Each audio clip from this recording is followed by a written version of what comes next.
empieza.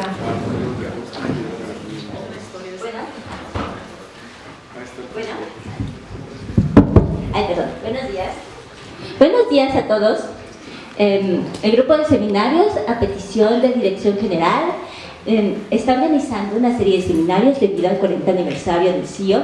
Este tipo de seminarios se van a llevar a cabo una vez al mes, y la diferencia de estos seminarios es que se van a hablar de temas generales. El primero de estos seminarios está a cargo de la doctora Jessica Vega, quien es doctora en Ciencias Antropológicas. Voy a leer un poco de su currículo, pero ya les enviamos la información en el panel de hoy. Es investigadora y docente de la Universidad de Guanajuato, adscrita a la División de Ciencias Sociales y Humanidades, especialista en seguridad pública, violencia y acceso a la justicia. Ha participado en diversas universidades y organizaciones no gubernamentales especializadas en el tema de seguridad pública, entre las que sobresalen estudios para el PNUD, Juvenile Crime and Policing in Latin America con el Colegio de México, EIDRC, Crecimiento Económico, Desarrollo Local en la región Centro-Bajío de México, financiado por Fonacyt-Conacyt. Además, ha realizado diversas publicaciones y artículos sobre estos temas y en diferentes capítulos de libros. Pertenece al Sistema Nacional de Investigadores Nivel 1, y hoy tenemos el gusto que nos hable sobre los sinsabores del desarrollo, revisión contextual de la violencia y la delincuencia en León, Guanajuato.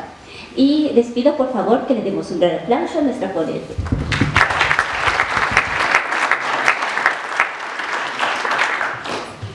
Buenos días. Como quiero un poco contextualizar por qué hablamos del desarrollo, porque como comentaba ahorita la doctora Laura, que además quiero agradecer por la invitación y gracias a todos ustedes. Es muy grato estar en este centro, no lo conocía, pero había oído hablar de él.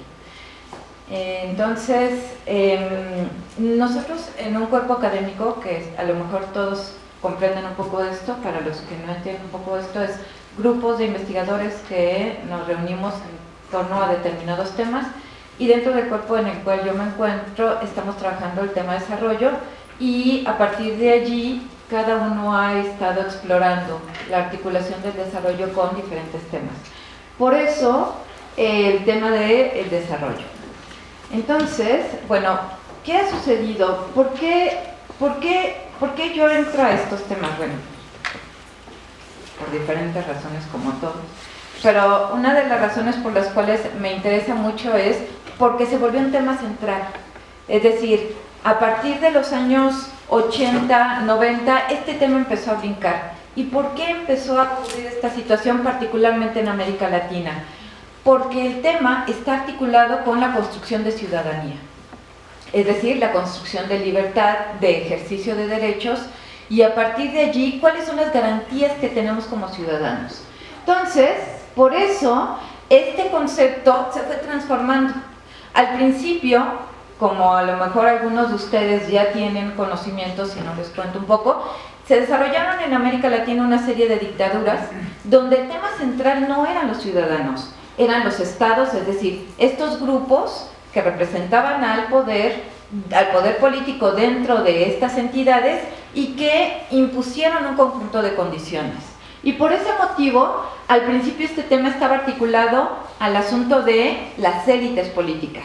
Entonces, nosotros, hasta la fecha, creo que un poco lo ubican todos, nosotros le tenemos miedo a nuestras autoridades. Es decir, si te aparece un policía, bueno, en general le tienes como de, híjole, a ver qué se le ocurre decirme a este, ¿no? O algunas, y seguramente le pasa mucho más a los hombres, pues el tema de a ver si no se encuentra alguna razón para poder decir que va a detener. Y entonces a partir de allí este tema tiene esta connotación, particularmente en América Latina. En otros continentes la historia es diferente, pero en América Latina tiene esta connotación. Déjenme quitarme esto. Y entonces empieza a transformarse, les digo, a partir de los 80 y se convierte en un tema relevante por este asunto de empiezan a hacer estudios en todo el mundo sobre cuáles son las características de la violencia y descubren que América Latina es una de las zonas en donde hay mayor violencia. Ahorita vamos a ver a qué me refiero con violencia. Y a partir de allí, el tema empieza a convertirse en un asunto de cómo construimos una seguridad que tenga como centralidad a los ciudadanos y no al Estado. Es decir, que deje de proteger a las élites políticas solamente y que empiece a construir una articulación ciudadana. Y le doy vuelta. Entonces, empiezan a medirse las cifras, particularmente en números, y varios países empiezan a replantear este tema. Algunos de los países, digamos, que fueron como punta, fueron Colombia y Chile. ¿Por qué Chile? Por la dictadura que se construyó, salen de la dictadura, empiezan a construir todas estas posibilidades, a explorar en ellas, y Colombia por el nivel de problemática que no necesito contarles a ustedes. Lo saben, quien no tenga alguna referencia sobre esto me puede preguntar, pero creo que es como de la opinión pública, he sabido como es como parte de la opinión pública el tema de Colombia. Y entonces el tema es, bueno, entonces estos gobiernos empiezan a plantear el problema de, entonces la policía tiene que tener otro papel y por lo tanto las autoridades empiezan a separarse de esta idea de que tenemos que resguardar a los policías y protegerlos y creer ciegamente en ellos, ¿no? ¿Por qué? Porque empiezan a descubrirse y a documentarse situaciones de abuso policial. Y a partir de allí, entonces, empezamos a darnos cuenta de que el problema no es un asunto de policías y ladrones, como les digo, o sea, no es un asunto de que pues se cometen delitos y entonces hay que darles herramientas a los policías. Es un asunto de, tenemos que construir una estructura que nos permita garantizar los derechos de los ciudadanos y que nos permita transparentar cuál es la actuación de las autoridades frente a estos ciudadanos. Y entonces se dan cuenta de que el problema no es nada más la detención del ciudadano, sino la cadena que nos permite identificar qué está pasando con ese ciudadano hasta el momento en que, por ejemplo, llega hasta el juez. Porque el tema allí es, los ciudadanos saben sus derechos, saben lo que tienen que solicitar, los policías les están diciendo lo que tienen que hacer. Cuando llegan, por ejemplo, si llega a estar detenido en algún lugar, saben cuáles son sus garantías, cuáles son sus derechos, qué se le debe de resguardar. Esos ciudadanos saben qué pueden hacer, etcétera, etcétera. Y entonces, por eso, el tema de la seguridad va más allá del ámbito del policía. Y esto implica que los ciudadanos empiezan a enfrentar, más bien, diferentes estudios empiezan a descubrir que este impacto de los delitos va mucho más allá de que te quiten el dinero. Cuando a ti, por ejemplo, te roban, pues sufres un shock, ¿no? ¿Por qué? Porque es algo que no debería ser normal, aunque nos hayamos acostumbrado. No es normal. No es normal porque supone que el Estado de Derecho, el Estado para eso está, para resguardar ese elemento como prioridad. Y entonces el asunto es, si te quitan, por ejemplo, el dinero, pues bueno, te quitan tu cartera. ¿Cuánto tiempo tardas en recuperar todo lo que perdiste en la cartera? Pero ¿cuánto tiempo tardas también en decir, me robaron, ¿no? ¿Y ahora cómo le hago para seguir con mi vida cotidiana? ¿En dónde dejas de pasar? ¿Qué actividades dejas de hacer? Algo que se ha descubierto a través de la encuesta nacional de victimización es que pues, la gente deja de hacer cosas, ¿no? Le haya pasado o no le haya pasado. Por ejemplo, si ustedes los asaltan, pues ya no van a dejar que sus hijos anden por esos lugares a determinadas horas, o si andan por esos lugares, pues ya no van a estar solos. Entonces, a eso me refiero con que empezamos a perder determinadas cosas, y en algunas ocasiones, por ejemplo, si es un delito menor, bueno, pero si es un secuestro, nuestra vida se transforma, se los aseguro. Yo no sé si, espero que no, pero si a alguien ustedes conocen, o si alguna vez han vivido algún secuestro, es espantoso, porque te quitan toda la confianza en todo, en todo. Y entonces, la afectación va más allá del tema del aspecto monetario. Y a partir de allí empieza un análisis acerca de la problemática sobre el acceso a la justicia que incorpora la idea rawlsoniana de que el tema de la seguridad es un tema que debe incluir el asunto de cómo distribuimos los recursos. ¿Por qué? Porque el asunto es, si hay personas vulnerables a las cuales cada vez con este nuevo estado, bueno, no nuevo, con este estado neoliberal y con el estado, cuando se elimina el estado benefactor, se empieza a construir ese estado neoliberal, entonces hay grupos que se les van quitando más recursos, ¿no? No es lo mismo la situación que ustedes viven, por ejemplo, respecto a los beneficios que se tienen ahora a los beneficios que se tenían hace 40 años. Se han ido perdiendo este conjunto de elementos y los grupos vulnerables son los que pierden más y más y más recursos. ¿Por qué? Porque, por ejemplo, tienen que vivir en zonas donde el equipamiento ya no existe, tienen que vivir en zonas donde el transporte ya no llega. Y entonces esta exclusión, no tomarlos en cuenta, ellos también van sintiendo que, ¿por qué voy a tener algún tipo de condescendencia con la ciudad, con la sociedad, perdón? Si ellos a mí nunca me han considerado. Si para ellos lo más sencillo que puede ser es morirse, porque toda su vida se la pasan sobreviviendo. Sobreviven a la violencia intrafamiliar, sobreviven a la violencia que enfrentan en las calles, sobreviven a la violencia que tienen que enfrentar con sus cuates, sobreviven a la violencia que enfrentan en la escuela, es decir, viven un conjunto de exclusiones y de agresiones.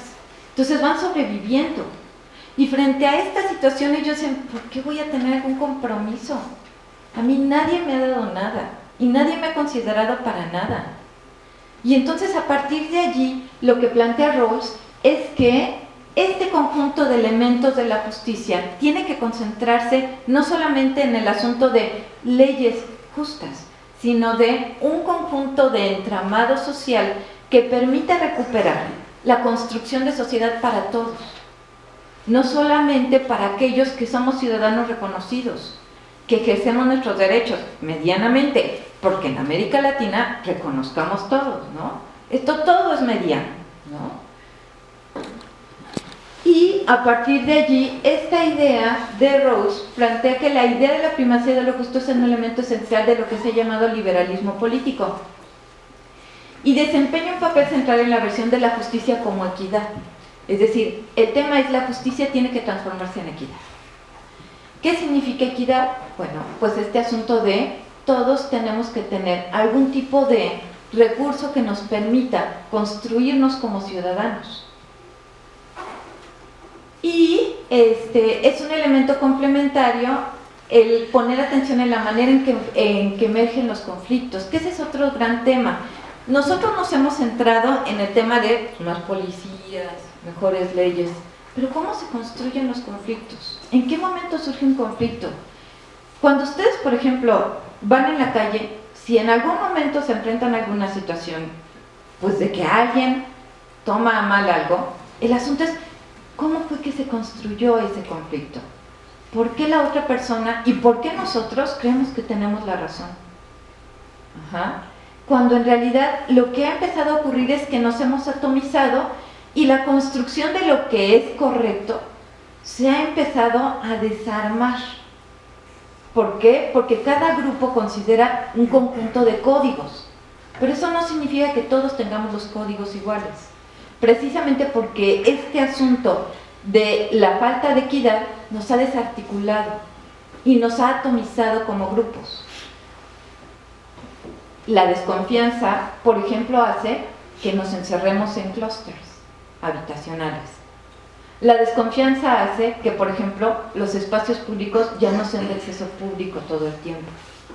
La desconfianza hace que no nos mezclemos con cualquiera. Porque quién sabe, ¿y ese cómo lo conociste? ¿De dónde salió? ¿No? Y entonces a partir de allí nos atomizamos como grupos. Y por eso el tema del conflicto también tiene que ver con este elemento. ¿Cómo es que nosotros interactuamos con los demás?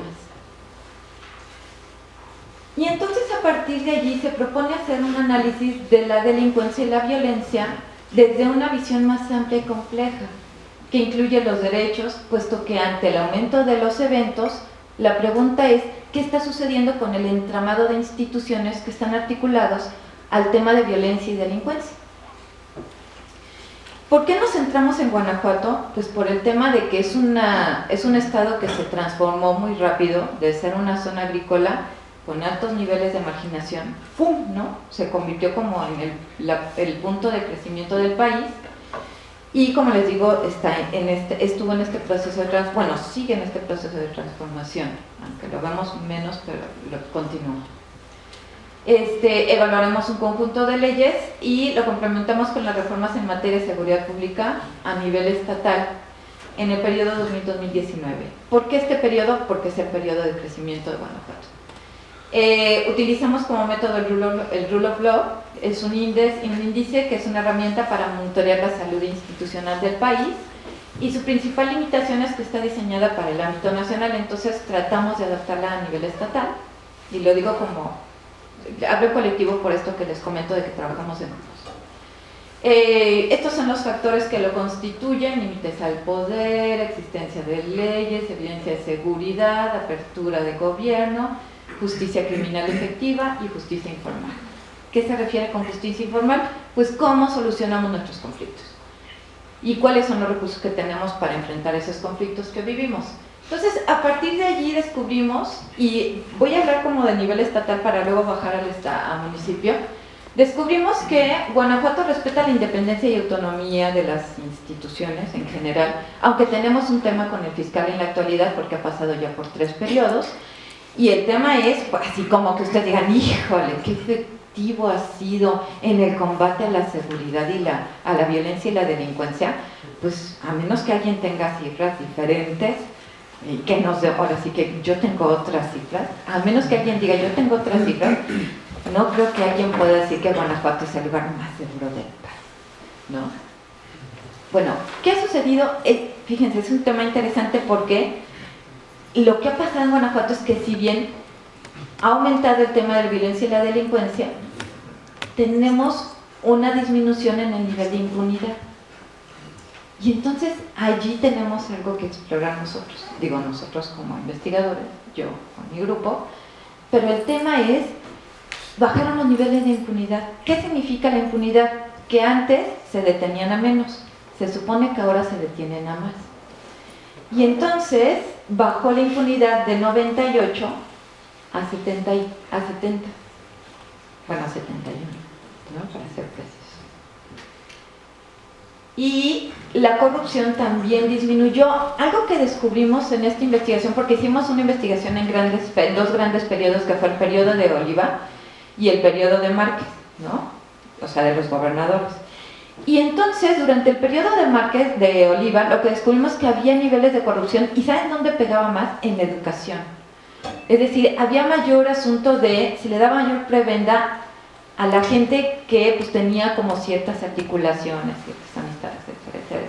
Y entonces se le daban esos recursos, cuando uno de los grandes problemas, a partir del índice de desarrollo humano, que es un índice que mide el nivel de desarrollo a nivel internacional, muchos países entran en él, y este estudio lo hace el Programa de las Naciones Unidas para el Desarrollo, uno de los elementos que se descubre es que Guanajuato tiene uno de los índices más bajos educativamente hablando.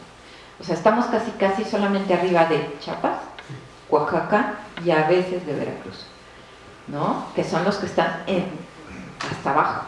Bueno, pues Guanajuato tiene de los más bajos. Y entonces teníamos este problema, o sea, además de eso, el nivel de corrupción se articulaba con el tema de la educación. Y este tema empezaron a surgir nuevas escuelas. Reconocemos que Guanajuato le ha invertido un montón al tema educativo.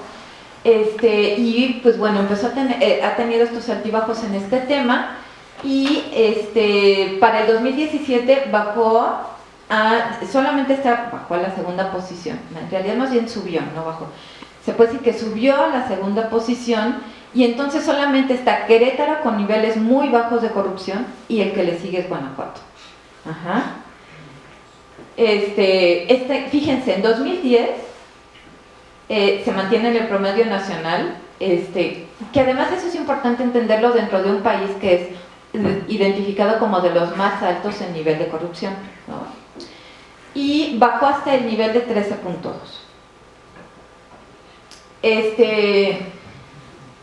¿Qué significa la corrupción? Como les decía, pues cuando a un funcionario se le comprueba que además de solicitar un pago extra hace uso de sus propias funciones para beneficiarse a sí mismo o a personas que él, con las que cercanas a él, que generalmente están en posiciones de poder. La dificultad de esto es que pues, no existen instrumentos para permitir que se midan los efectos del castigo a la actuación de estos funcionarios, y para el año 2000, para el periodo 2000-2006, que fue el periodo de Oliva, ¿sí, verdad? Sí. Hay una detención, no es cierto, ¿sí? No es cierto. Bueno, en el periodo de Oliva, que es 2012, no es cierto, 2006, sí, ¿verdad? Sí, estoy bien. Hubo una detención por cada 200 casos de denuncia. 3 sentenciados. Significa que la impunidad referente a los servidores públicos prácticamente fue absoluta en ese periodo. O sea, ¿se dan cuenta? La efectividad fue del 0.02%. Bueno, y entonces, ¿qué sucede para el periodo de Márquez? ¿Cómo podemos saber esta información? Pues solamente haciendo investigación periodística, porque no existen estos datos. Y entonces descubrimos que se creó un portal para dar cuenta de las inhabilitaciones o de las situaciones que enfrentan los funcionarios públicos. Y descubrimos que para 2018 solo hubo inhabilitaciones. Hubo varias inhabilitaciones, pero no hubo ningún tipo de delito que fuera más allá de una inhabilitación administrativa.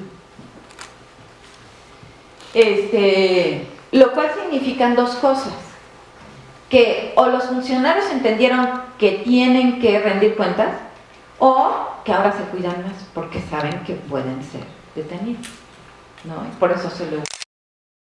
Entonces, ahora vamos a hablar un poco de qué sucede con el comportamiento de la violencia y la delincuencia en Guanajuato. Miren, estas no son cifras por 100,000 habitantes, estas no son tasas, son números totales. Porque a mí lo que me interesa es que vean cómo ha evolucionado el tema de los homicidios. Estos son homicidios totales, culposos y dolosos. La diferencia entre el culposo y el doloso es que uno es intencional y el otro no es intencional. Entonces, en el homicidios totales ven la línea, ¿no? A partir de 2010, va para arriba, va para arriba, va para arriba. Si yo le hiciera así, va casi así.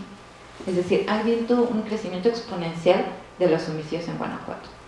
Esto significa que este delito ha crecido 300% a partir de 2010, ¿no? Porque no estoy diciéndoles de esta línea que empezó a crecer como por aquí, como por 2006, y va para arriba y aquí.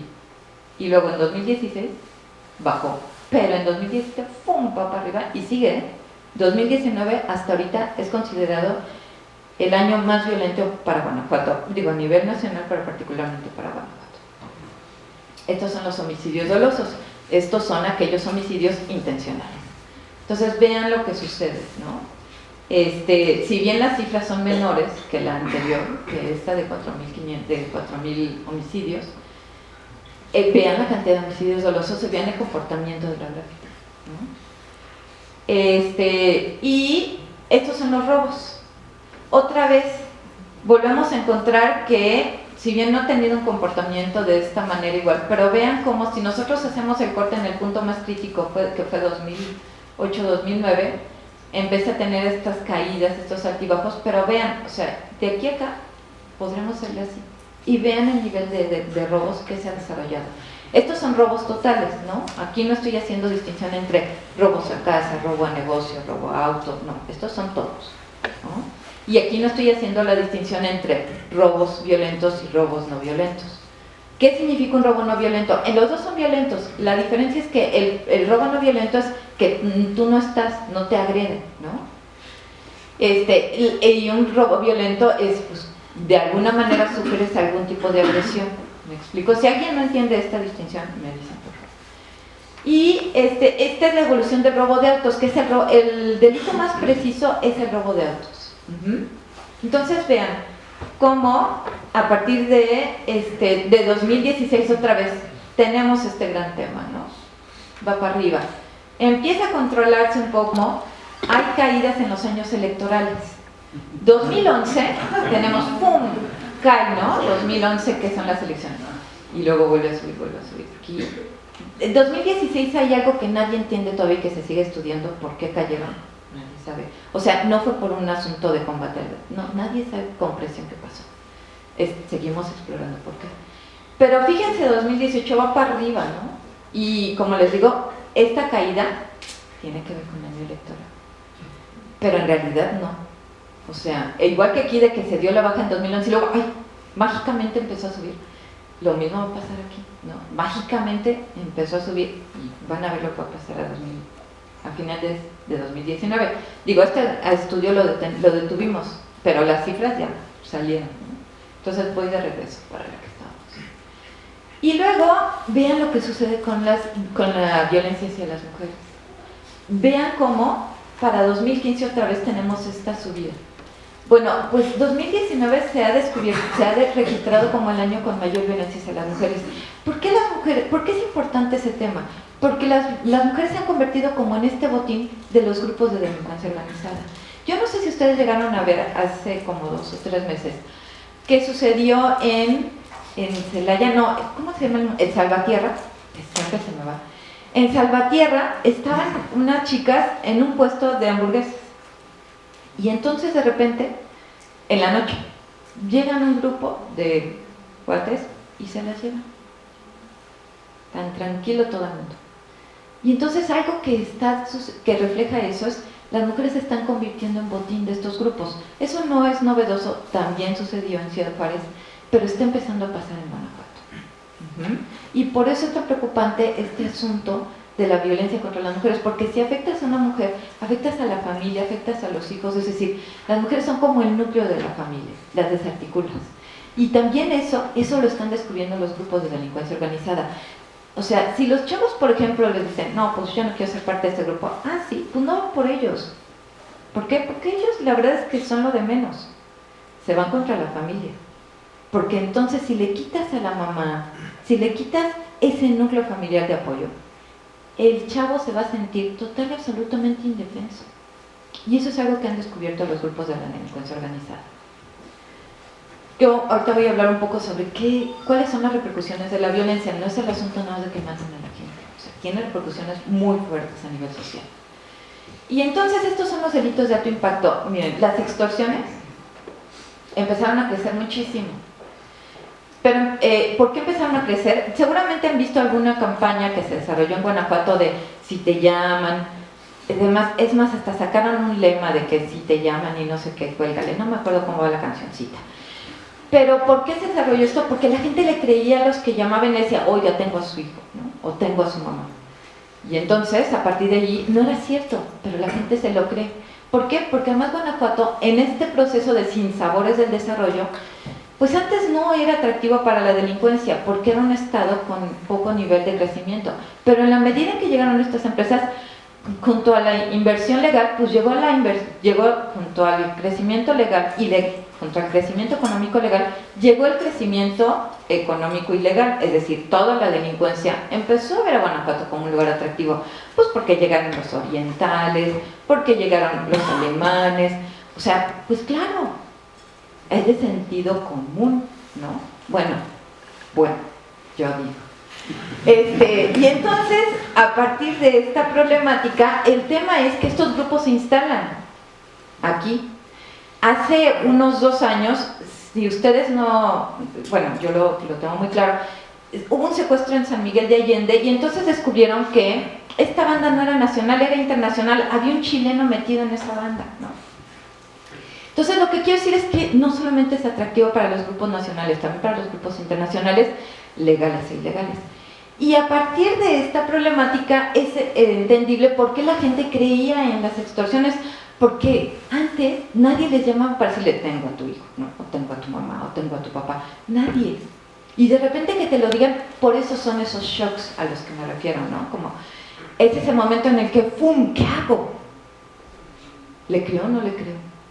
Pues le crees de entrada, porque además llaman y entonces acuérdense que son buenos actores, ¿no?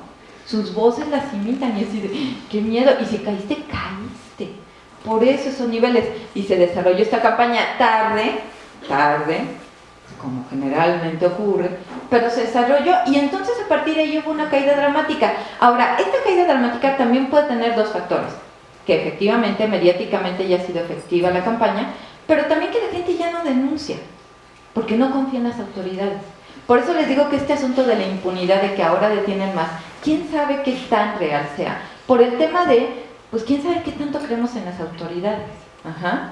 ¿Cuántas veces ustedes han ido al Ministerio Público? ¿Cuántas de esas veces se ha solucionado un tema que ustedes hayan denunciado? Ahí se los dejo nomás, ¿no? Y lo mismo sucede con los secuestros. Los secuestros también empezaron a tener un crecimiento a partir de 2009, luego se estabilizan, pero no sabemos si esta estabilidad tiene que ver otra vez con que efectivamente se controló el tema, o hay un asunto de ya no denuncio porque ya no confío en las autoridades, porque además es lógico entender que quien te va a denunciar, además, tú no sabes esa autoridad porque está saturada. Digo, el crecimiento de la delincuencia y la violencia en Guanajuato también provocó que las autoridades se saturaran, ¿no? Entonces, imagínense un MP que tiene que solucionar una serie de cosas, porque con las reformas judiciales ahora el MP tiene que estar a cargo de más cosas, y entonces es el mismo MP que tiene que hacer más cosas. Digo, eso tampoco creo que les suene muy novedoso. En este país es un poco así, ¿no? Fíjense que tenemos que hacer más actividades con menos personal, ¿no? Y entonces, pues te toca tener así, pues te toca carga de trabajo extra. Y no es algo novedoso. El sobreempleo, el sobretrabajo, ¿cómo es? Bueno, no sé, no es la palabra exacta, pero la carga de trabajo que tenemos ahora es mayor. Por eso este asunto de que México es uno de los países que recibe menos sueldo por más trabajo, es cierto. Y entonces, el problema de los MPs es que pues llegas y no necesariamente te van a atender de la mejor forma, ¿no? No te vas a llegar y te van a decir, sí, tómese aquí, siéntese, ¿qué le ocurre? Cuénteme sus temas. No, se tiene una carga de trabajo impresionante. A ver, cuéntame qué le pasó, no sé qué. Ah, pues mire, la verdad es que es muy difícil que le puedan resolver ese tema. Si usted llega y dice, me robaron mi cartera, pues va a ser muy difícil o su monedero. Híjole, la verdad es que está muy complicado, ¿no? Y en muchas ocasiones así de... Y la verdad es que no sé si tenga caso que ahora usted denuncie, porque si usted denuncia ahora además tiene que tener otra, o tiene que venir otra visita de seguimiento para saber cuál es la situación de su caso, y por eso el nivel de impunidad también bajó, pero no necesariamente porque denuncien, porque tengamos más confianza en las autoridades. Y lo mismo pasa con el secuestro.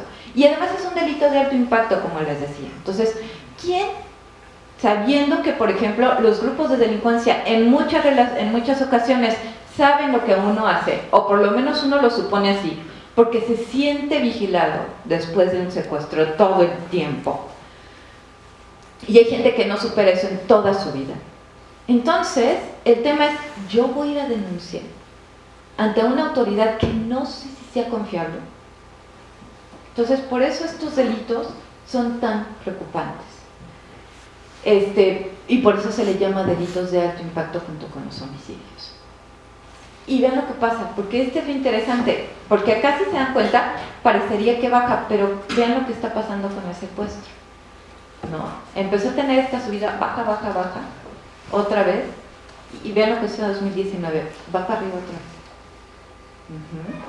O sea, aquí no se ve con tanta claridad, pero este es el comportamiento de secuestro. Entonces, por eso es tan preocupante esta situación. Y es un tema que, como no hay registro claro, o sea, no les quiero decir sobre el problema de las desapariciones en Guanajuato. Es un tema trágico, no grave, trágico. Luego, si quieren, platicamos un poco más sobre eso. Entonces, ¿qué sucede con esto? Bueno, pues que el robo refleja descontento contra la propiedad. Porque hay gente a la que le dijeron que llegaban las empresas y que se les iba a solucionar el mundo, ¿no? Que iba a ser todo feliz, toda alegría y felicidad. Pero descubrieron que no. Y entonces a partir de ahí también los chavos, que es el mayor número de la población de este país y de Guanajuato también, pues empiezan a enojarse mucho porque no encuentran un acceso a recursos, porque no es cierto que les soluciona la vida, porque Guanajuato tiene altos niveles de deficiencia educativa y estas empresas lo que requieren es gente bien preparada, y si no la encontraron en Guanajuato, por eso migró mucha gente de otros lugares, porque la gente de Guanajuato no le daba. Por ejemplo, hablando con estos empresarios japoneses nos decían, es que en Guanajuato nosotros siempre pedimos prepa. Bueno, en Guanajuato tuvimos que bajar la secundaria. ¿Por qué? Porque el nivel educativo es muy bajo. Y aún así, los puestos importantes pues no son ocupados lógicamente por estos cuates. ¿Me explico? Y entonces esto significa pues una frustración particularmente para los chavos. Y entonces esto se traduce en descontento contra la propiedad.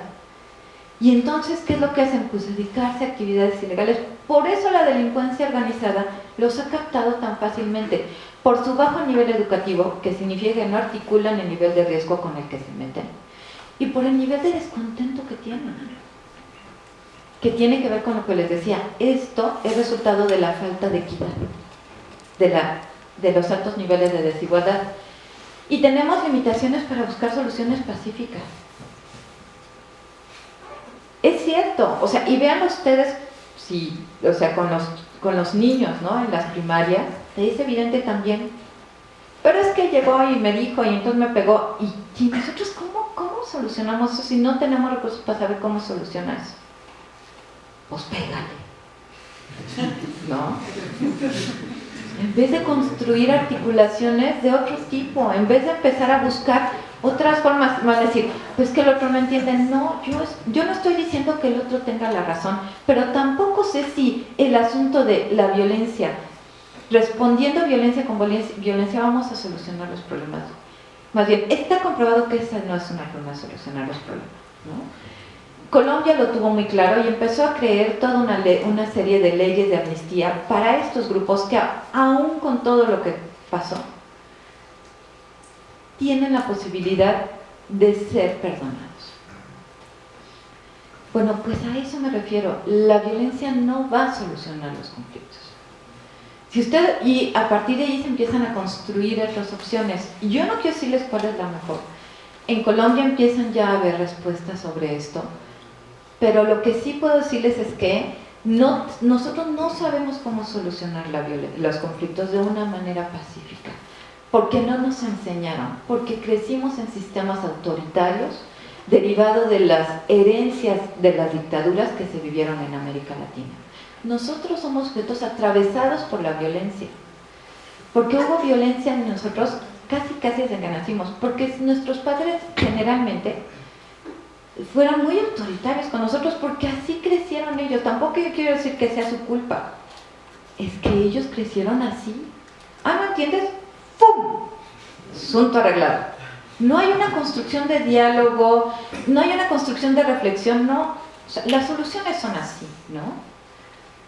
Y así crecimos. Bueno, pero existen otras formas.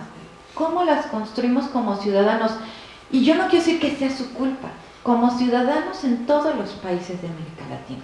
¿Sí me explico? Bueno, va en aumento la violencia y ha dado lugar a nuevas expresiones de violencia, como por ejemplo este asunto de, algo que descubrimos es que por ejemplo los chavos antes se tiraban los rocazos, ¿no? En las campales, ahí se terminaba, pero de repente los rocazos ya no fueron suficientes, surgieron las puntas. Y después de las puntas, el asunto, ¿por qué surgieron las puntas? Porque no había solución. Porque si yo salía a la calle y, por ejemplo, quería salir de mi calle o de mi colonia, en las zonas populares, los chavos de las pandillas, como ya las tenían identificadas, entonces yo quería salir de mi colonia o de mi calle, y entonces me tenía, por ejemplo, yo quería ir a la escuela, ¿no? Y entonces para llegar a la escuela me tengo que echar un handicap. ¿Por qué? Porque hay obstáculos en el camino, así como en los videojuegos, chavos. Sí.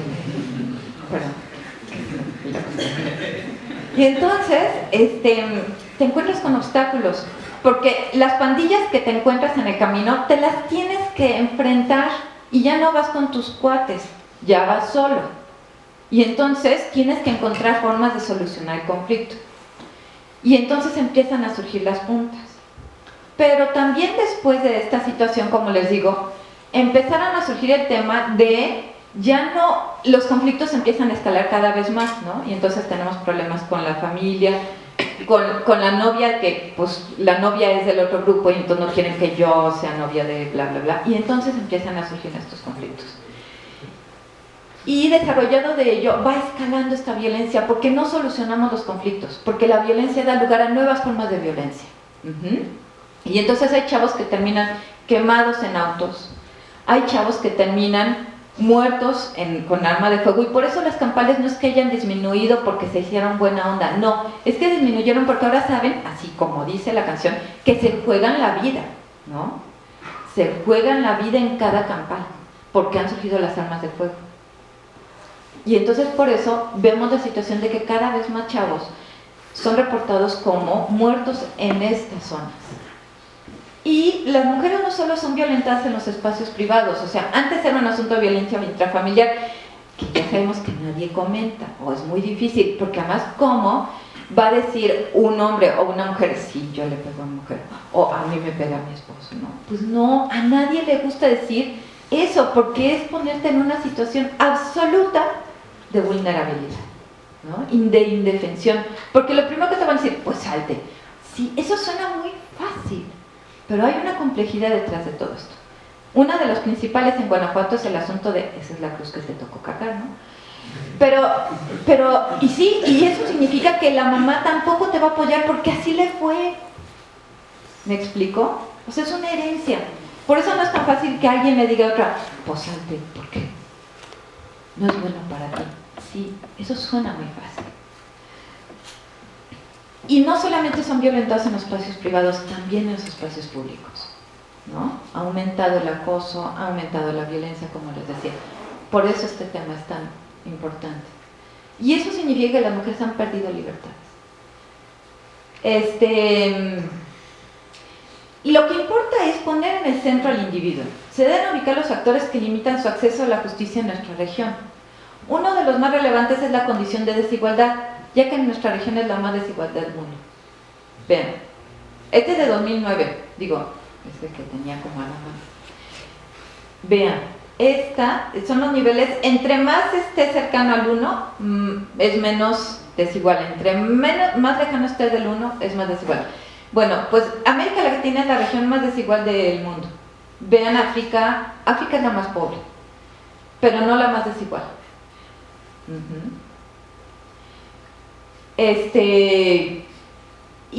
Como región, no como país. Vean, ¿y esto en qué se traduce? Pues se traduce en eso, en que perdemos libertades y nos convertimos y nos atomizamos cada vez más, como les decía, ¿no? Cada vez somos más excluyentes, nos desarticulamos y entonces no tenemos construcción de tejido social. Yo, por ejemplo, ¿cuántas personas de aquí tienen cuates, más bien tienen conocidos dentro de donde viven? ¿Son sus amigos o son más bien los familiares? La familia es muy importante en Guanajuato, pero no hay una articulación comunitaria. Por lo menos eso es algo que nosotros hemos descubierto.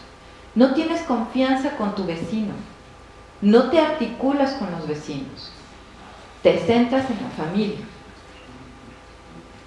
Y entonces, como les decía, no solamente es un tema de violencia y delincuencia. La mitad de la población es católica, y la gente que no es católica se siente discriminada. Entonces voy para arriba. Bueno, entonces ya, y la mitad de los adultos mayores no cuentan con recursos, los niños expresan sufrir más violencia, y particularmente las niñas, y hay falta de acciones y reglamentos para el apoyo a los grupos LGBT y a los adultos mayores, que son grupos cada vez que crecen más y que no existen acciones para protegerlos. Hay un grupo que no es mencionado por ningún lado en ninguna ley, que son los grupos de indigentes. Y nada más de aquí es importante comentarles que hay una separación en Guanajuato entre lo público y lo privado muy fuerte. ¿Qué sucede para el caso de León? Bueno, pues estas son las características de León, yo no creo que tenga que explicarles mucho, pero lo que sí empieza a suceder es que hay una diferenciación, hay un crecimiento urbano importante y hay una alta proporción de jóvenes. Además por todas las universidades que hay aquí, digo, no es de sorprenderse. Lo que sí es importante comentarles es la evolución del delito. Este es el homicidio de León, ya no de Guanajuato, vean, ¿no? Vean lo que sucede para 2016. Tenemos cifras hasta 2016 del Observatorio Ciudadano de León, porque a nivel municipal es muy complicado desagregar las cifras en la actualidad, pero esta es la situación que tenemos. Para 2016 vean cómo fue creciendo el delito y sigue creciendo. O sea, León es uno de los municipios que tiene una de las proporciones más altas de homicidios. Para el 2017 ocurrieron 330 homicidios dolosos, que representan más del 20% del total de los que se presentan en Guanajuato, y hay una tendencia a la alta, aunque en 2016, como en todos los rubros, bajó. ¿Qué sucede con la delincuencia? Esta es la de los robos a negocios. Vean qué ha sucedido con los robos a negocios en León, ¿no? Y no les cuento cómo va ahora, ¿no? ¿Para qué les digo? ¿Y eso qué significa? Pues que los empresarios y los comerciantes tienen que invertir más en seguridad. ¿Por qué? Porque el Estado no los protege y entonces ellos tienen que invertir más. Y por eso ya no denuncian las extorsiones, porque ya no se exponen, ¿no? Ahora son como intermediarios. Es muy difícil llegar como al dueño de una empresa o de un comercio.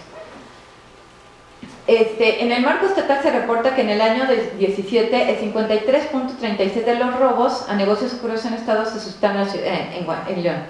Y un estudio que realizamos lo que demuestra es que cada vez, como les digo, estos tienen que invertir más en este tema de seguridad. Y, pues, lógicamente, cada vez tienen menos confianza en las autoridades. El robo a vehículo, ven cómo tiene este crecimiento que bajó en el 2016, pero otra vez vuelve a subir.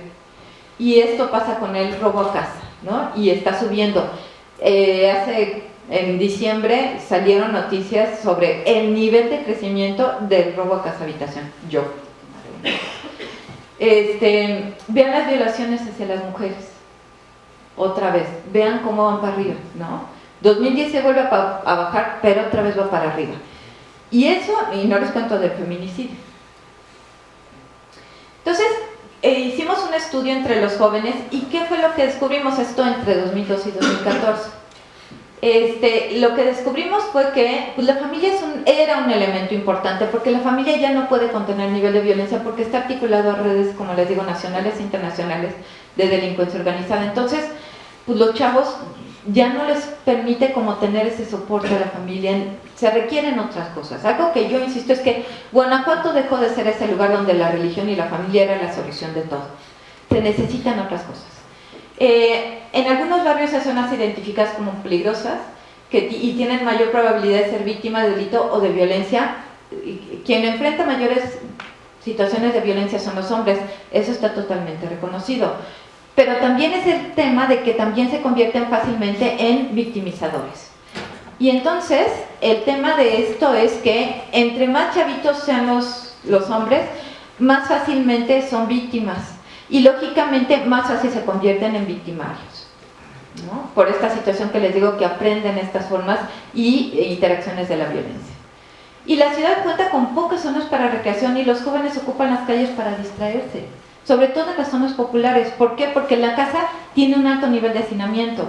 O sea, el nivel de población que existe por cada casa es muy alto. Y entonces, los conflictos, las situaciones de hacinamiento, etcétera, etcétera, los expulsa a la calle. Pero en esas zonas, en las zonas más populares, es donde existen menos elementos para la recreación de estos chavos. Y pues tenemos violencia intrafamiliar. ¿Cuáles son los principales problemas para ellos? El medio ambiente, los problemas de violencia y el alcoholismo. Y ahora la drogadicción. Acaba de hacerse un estudio y se detectó que 13,000 niños son adictos en Guanajuato. En León, perdón, no en Guanajuato. En León, 13,000 niños son adictos a algún tipo de droga. ¿Sí me explico? O sea, ese es el gran tema. Entonces, por eso este estudio, digamos, tiene que ser actualizado. Y una de las expresiones más habituales de la violencia, pues, son las campales. Los adolescentes aceptan que juegan el doble rol y entre menor edad se presentan estos problemas, y las causas por las que la policía detiene a los jóvenes son su apariencia, cuya probabilidad aumenta si habitan alguna de las colonias consideradas como peligrosas.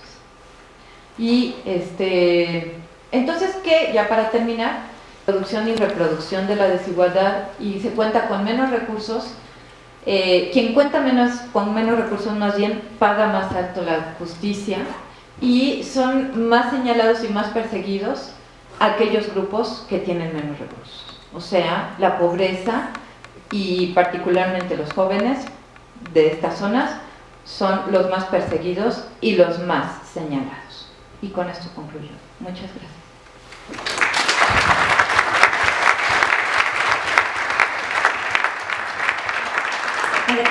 Agradecemos a la doctora Vega por esta plática y tenemos tiempo para preguntas.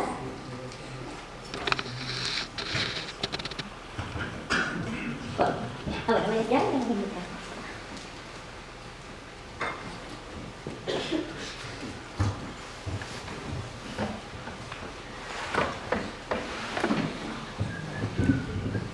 ¿Qué tal? Buen día, Jessica. Buen día.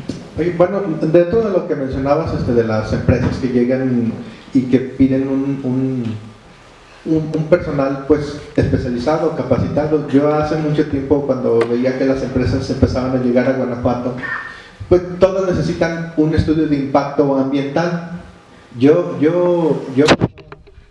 Bueno, llegan empresas y no sé si exista algo o pudiera ser algo que pudiera ser implementado, un estudio de impacto social. Llegan empresas, decenas y decenas de empresas, y si no se les dice, bueno, ¿y qué personal quieres? No, yo los quiero así, así. ¿Cuántas plazas quieres? 3,000. Y si llegan a un estado donde no se cubren esas vacantes, pues hasta, así como cuando llega una persona a solicitar un trabajo y tristemente le dicen, disculpe, está usted sobrecalificado, no le puedo dar el empleo.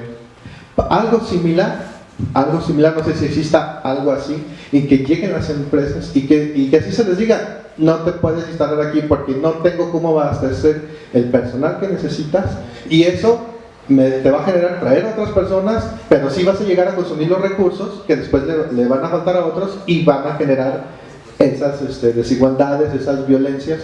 O sea, no todas las empresas son para todos los estados, y quizás en el número de rechazos pudiera ser un indicador para el gobierno.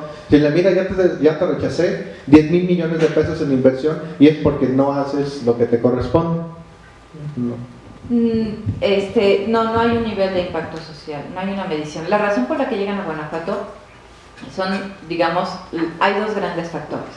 El puerto interior, que la verdad es que sí fue exitoso construir el puerto interior y se convirtió en atractivo, pero el otro factor fue que aquí no hay riesgos como de temblores, ni de inundaciones, ni de estas cosas. Entonces esas fueron las razones por las que se instalaron aquí, no porque no hicieron un estudio de impacto social. Y eso lo sé así, de fuente fehaciente. Y esa es una lástima, porque efectivamente la tragedia de Silao es la mejor muestra. Sí. Sí. Bueno, causa un poco de sorpresa ver las gráficas que presentó, parecen como montañas rusas, y desde luego pues no parece haber una explicación. Entonces es como recabar datos, pero que baje cientos, por ejemplo, un homicidio de un año para otro, o están mal hechas las encuestas o recabar los datos, pero no suena razonable para nada. Sí, yo estoy de acuerdo, por eso les digo que suena muy sospechoso que en años electorales bajen dramáticamente las cifras, ¿no? O sea, no quiero decir que las cifras no son confiables, pero suena raro, ¿no? Y además suena doblemente raro por otra razón. A partir del 2000, es que no me acuerdo de qué periodo de 2010, un poco en 2010, 2012, cambiaron las formas en las que desarrolla el homicidio. Entonces antes era todos los homicidios, luego se dividieron en dolosos y culposos. Entonces por eso puede haber estas caídas dramáticas en algunas situaciones, pero también es raro que sucedan en años electorales. Y también es cierto que la estrategia que se han llevado a cabo, la que ustedes quieran, del gobierno federal y del gobierno estatal que se les ocurra, no ha tenido efecto. Por eso las cifras van y vienen, porque no está en manos de las autoridades. No la han podido controlar. O sea, por eso les digo, ¿qué pasa? ¿Quién sabe? ¿No? En Guanajuato tenemos una relación clara. Llegaron los empresarios, llegó la delincuencia organizada. De ahí en fuera, ¿qué pasa con los otros brincos? no me pregunten con claridad. Lo que sí tengo muy preciso es, lo que sí tengo así con absoluta claridad, para la redundancia, es las acciones que han llevado a cabo las autoridades no han impactado en disminuir o al menos controlar el nivel de delincuencia y de violencia que se vive en Guanajuato. Eso es evidente. Tenemos tiempo para una última, bueno, ella y luego la última pregunta. Hola, buenas tardes. Mi pregunta es, ¿cómo se lleva a cabo una investigación cuando los datos que se necesitan para desarrollarla pues están en un hilo? O sea, se dice, por ejemplo, que la corrupción baja, pero puede ser que bajó o puede ser, como dijo, ya se cuidan más o ya no salen a la luz, por ejemplo, pero existe y sigue existiendo y eso sigue trayendo consecuencias y se ve después pues en las gráficas. Pero por ejemplo ustedes como investigadores, cuando los datos no están tan a la mano, no son tan, no sé si confiables o no confiables, pues ¿cómo hacen para llevar todo esto? O sea, y aparte lo llegan a aterrizar, o sea, llegan a tener un impacto que pueda beneficiar a la sociedad y a todos. Eso es mi pregunta. Mira, yo te podría, hay varias respuestas a esa, pero la primera es, por eso todas las cifras se toman con razón, ¿no? Así de, pues sí, pero tenemos que tener reservas en las cifras, número uno. Número dos, sí, miren, un ejemplo muy claro. Hicimos un estudio en el 2012 sobre la región Centro Bajío y abarcaba al municipio de Paseo el Grande. ¿Paseo el Grande o Paseo el Alto? El que está después de Celaya, hacia Querétaro. ¿Es a Paseo el Alto o a Paseo el Grande? El Grande, ¿verdad? Sí. Y entonces, algo que para mí fue total y absolutamente evidente es, este es el municipio más indefenso de todos. Este va a ser un municipio atacado de manera directa por la delincuencia organizada en cuanto aparezca. Y lo dijimos, hicimos publicaciones. ¿Y qué creen que pasa? ¿Cómo creen ustedes que creen? Pues ahí, se los dejo. Entonces, efectivamente, yo no sé si nosotros no logramos, ¿cómo poder decirles? Articular nuestro discurso, la forma en la que decimos las cosas con las autoridades, o si, como en este país el tema es, tenemos que tapar los bomberazos antes de poner atención en lo importante. Entonces yo no sé si por eso la lógica política tiene otra, la lógica de la política es otra a la lógica de la academia, ¿no?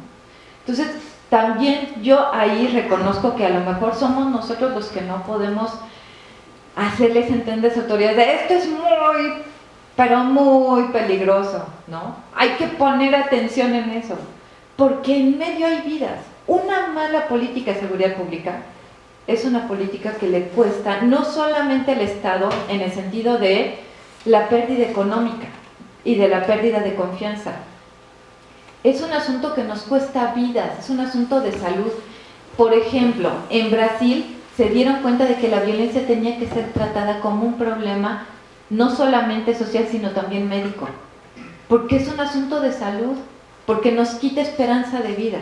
Porque si los chavos mueren más chavos, nos está quitando años de vida de esos chavos, que se supone debería de ser la esperanza de la sociedad.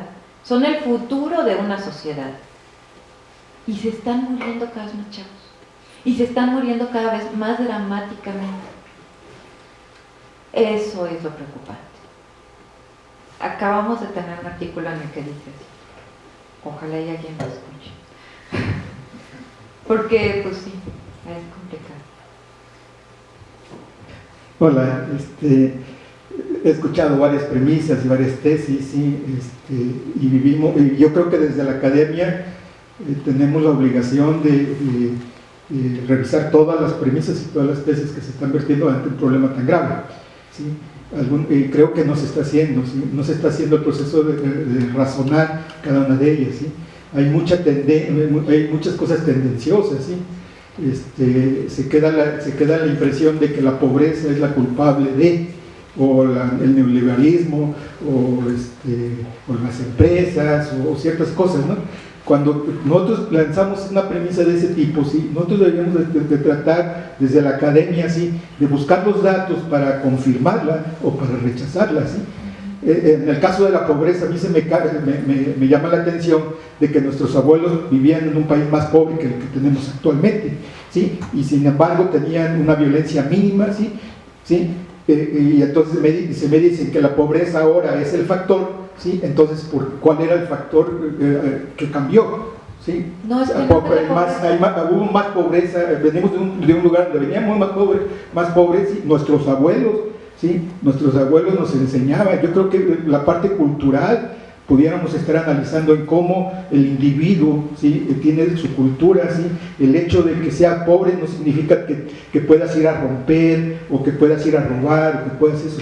Y esos cambios culturales yo no los escucho. O sea, se le tacha el problema del neoliberalismo cuando nunca hemos tenido una libertad del mercado real, ¿no? ¿Sí? Y cosas así que yo creo que sí vale la pena desde la academia, ¿sí?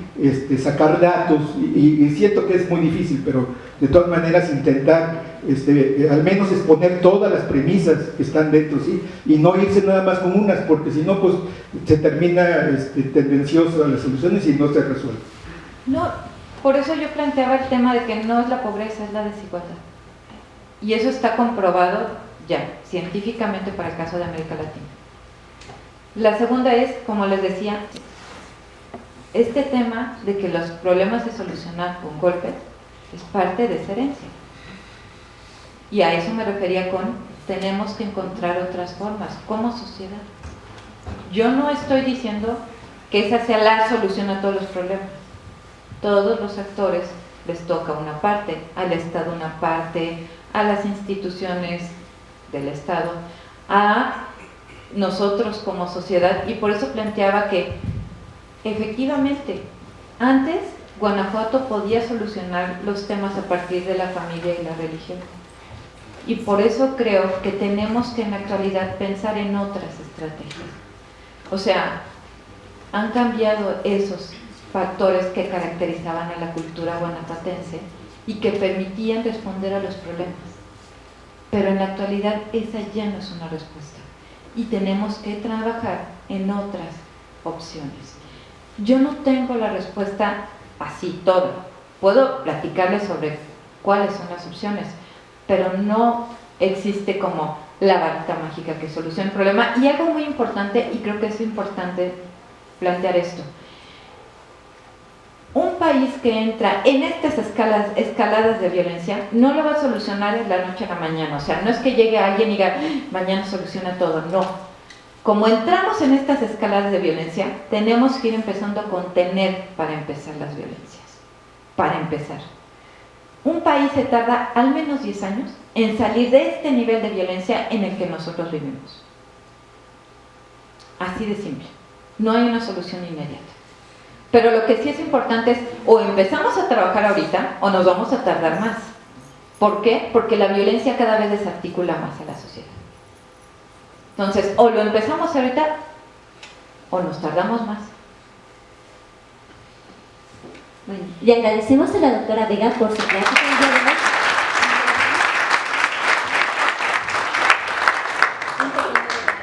Gracias. Gracias.